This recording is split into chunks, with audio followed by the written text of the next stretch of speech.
Tonight, Bedford County became the latest place in our area to declare itself a Second Amendment sanctuary, and the resolution there had wording that is much stronger than what we have seen in other places, threatening to withhold things like funding and also threatening lawsuits.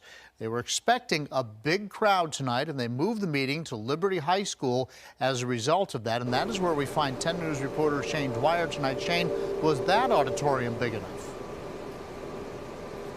John, you know, the fire plate on the wall there at the auditorium said 775 people, give or take a little bit, for that was the maximum capacity. And I can tell you tonight, they blew that number out of the water. There were people standing in the aisles, people standing along the walls, people standing outside the building in the lobby just trying to get in, just trying to listen as the doors were open. Many people disappointed they could not get in tonight. Many people also disappointed that they could not bring their guns tonight, because Liberty High School is a gun-free campus, being here part of the Bedford County Public Schools. Now, there wasn't much question tonight what the Bedford County Board of Supervisors were going to do. Many of the Board of Supervisors up on the stage tonight were wearing the orange Gun Saves Lives stickers, but they still wanted to give everyone a chance to say whatever they wanted to say.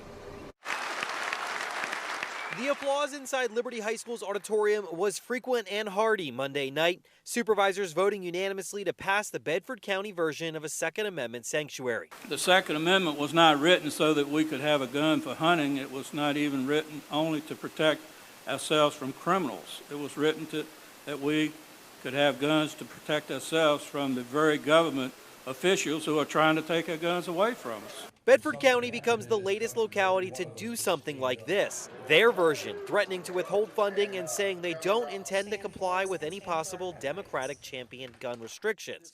Sheriff-elect Mike Miller backing that up.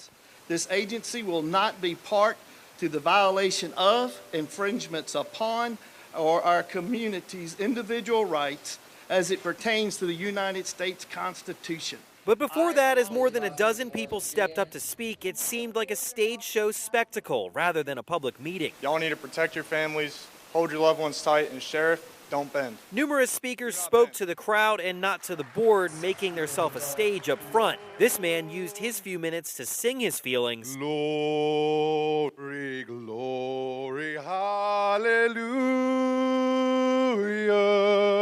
And when the one person against the resolution spoke, when you start approving a resolution directing the law enforcement and employees of Bedford County to...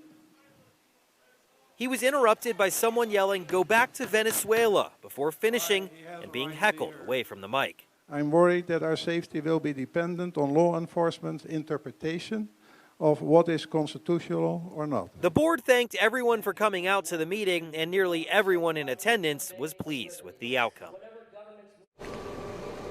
Supervisor John Sharp closing out his thoughts tonight before his vote, saying, quote, he wants people in Richmond and Northern Virginia to feel personally uncomfortable and to maybe considering going back to where they came from.